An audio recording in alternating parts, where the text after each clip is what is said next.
1948 December 1 morning எல்லாரும் வழக்கம் போல் பீச்சில் வாக்கிங் போயிட்டு இருந்தாங்க. ஒரு மனுஷன் பீச்சில் படுத்திருந்தான். அவன் நார்மலாக தான் படுத்திருக்கான்னு நினச்ச மக்கள் பக்கத்தில் போய் பார்க்க அவன் ஆல்ரெடி செத்து போய் கிடக்குறான்னு புரிஞ்சுக்கிட்டாங்க. கொலை நடந்த மாதிரி எந்த அடையாளமும் இல்லை, சூசைட் பண்ண மாதிரி எந்த அடையாளமும் இல்லை. அப்படி சூசைட் பண்ணியிருந்தா அவர் ஏன் இங்கே வந்து சூசைட் பண்ணணும்னு எல்லாரும் பேசிக்கிட்டாங்க. இது ஆஸ்திரேலியாவே உலுக்கிய ஒரு மர்மமான கேஸ்.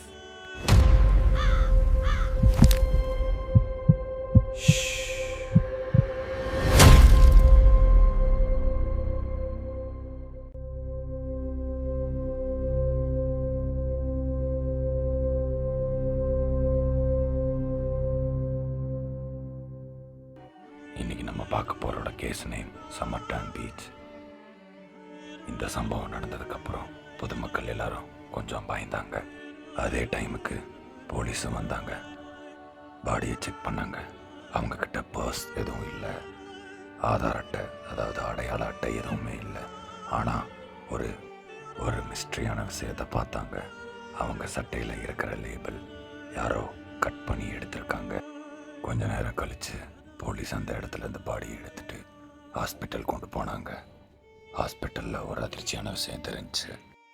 போஸ்ட்மார்ட்டத்தில் வெளிப்புற காயங்கள் எந்த காயமும் இல்லை, உள்ளேயும் எந்த காயமும் இல்லைன்ட்டு ரிப்போர்ட் வந்துச்சு. சில பேர் இவருக்கு விஷத்தை கொடுத்து கொண்டு இருக்கலாம் அப்படின்னு சில டாக்டர்ஸ் சொன்னாங்க. பட் விஷம் குடிச்சிருப்பாரா என்னன்னு உறுதியாக சொல்ல முடியலன்னு சொல்லிட்டாங்க. சில மாதம் கழிச்சு அவரோட சட்டப்பையில் ஒரு லெட்டர் இருந்துச்சு. அந்த லெட்டரில் தமம் ஷர்ட் அப்படின்னு எழுதி இருந்துச்சு. அது என்ன வார்த்தைன்னு எல்லாரும் கொஞ்சம் கன்ஃபியூஸ் ஆகிட்டு இருக்கிறப்ப அந்த வேர்டு ருபோயட் என்ற புத்தகத்தில் இருந்து அந்த லெட்டர் வந்திருக்கு. கொஞ்ச நாள் கழிச்சு அந்த புத்தகத்தை கண்டுபிடிச்சாங்க. அந்த புத்தகத்தில் ஒரு மர்ம குறியீடும் ஒரு தொலைபேசி எண்ணும் இருந்துச்சு. இந்த சம்பவம் நடந்த காலகட்டம் ஒரு கோல்டு வார், அதாவது இவர் ஒரு ஸ்பையாக இருக்கலாம் அப்படின்னு ஒரு தியரி உருவாச்சு. ஆனால் அதை நிரூபிக்க அதிகாரப்பூர்வமாக எந்த ஆதாரமும் இல்லை. 2022 டிஎன்ஏ டெஸ்ட் மூலம் இவர் காரல் வெப் அப்படின்னு ஒரு நபராக இருக்கலாம் என்று டாக்டர் சொன்னாங்க.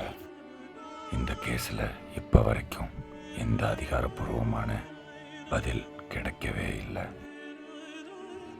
ஒரு மனுஷன் அவனோட மர்மமான சாவு, அதுவும் இல்லாமல் அவனோட பாக்கெட்லேருந்து கிடைச்ச அந்த லெட்டர், அதோட வேர்ட்ஸ், இதெல்லாம் இப்போ வரைக்கும் 75 வருஷமாகியும் இந்த கேஸ் இன்னும் முடியவே இல்லை. இந்த கேஸை பற்றி உங்களோட கருத்தை கமெண்ட்டில் சொல்ல மறந்துடாதீங்க. அண்ட் அது போக உங்களோட சப்போர்ட் எனக்கு கொஞ்சம் இல்லை, நிறையாவே தேவைப்படுது. முடிஞ்ச வரைக்கும் சப்ஸ்கிரைப் பண்ணுங்கள், ஷேர் பண்ணுங்கள், ஃபாலோ பண்ணுங்கள். தேங்க்யூ ஃபார் வாட்சிங் திஸ் வீடியோ. நாளைக்கு ஒரு கேஸில் பார்ப்போம்.